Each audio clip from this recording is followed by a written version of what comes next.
William Ruto. William, Rigathi Gachagua, I have been warning you and telling you several times. Rigathi Gachagua is not Raila Odinga. Rigathi Gachagua is not any ordinary politician in Kenya. Kuna ile kadi Rigathi Gachagua alikuwa ameficha hata akiwa ndani ya serikali yako. Kama unaleta wasichana wenye wanasemanga mambo ya kimapenzi, inakuanga very simple. Gachagua ni yule ex wako mwenye alikusoma kila kitu, akakuelewa. Akitoka hapa nje anakumaliza kabisa. Hakuna kitu anabakisha. Anakuexpose.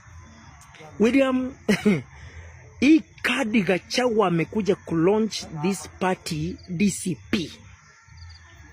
Amecreate sasa reason ya kuzunguka Kenya.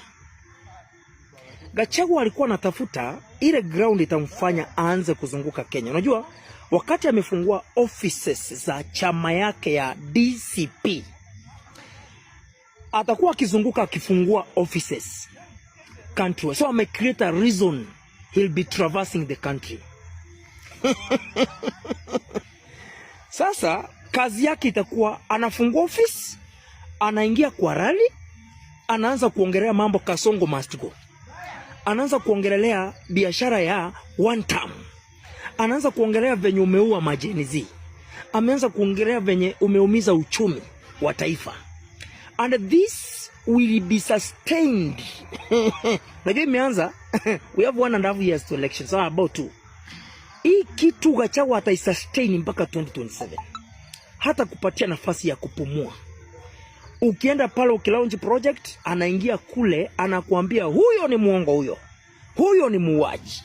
Huyo ameumiza uchumi. Huyo amemaliza. Tena wananchi wanakuangalia wanasema, so every money you'll be using to campaign, to launch projects, to go and bribe Kenyans, Gachagua anaimaliza na 1 hour in a singular rally. That's why I'm worried if you are going to unajua tofauti ya Gachagua na Raila. Raila anajua kucheza vipindi. Gachagua is real. Is real, realistic and honest. Unajua Raila anaweza kuwa anasema maandamano ama na kuongelea hii akimaanisha kitu kingine. Huyu tofauti yake is more practical. That's why Gachagua is dangerous. Will you continue Gachagua? Let me tell you William Ruto one thing. Even I'm wondering, mbona umeenda mafichoni? Nashangaa sasa hii uko mafichoni. Because Gachagua akona wananchi sahi, wananchi wenye wanateseka sababu ya uongozi.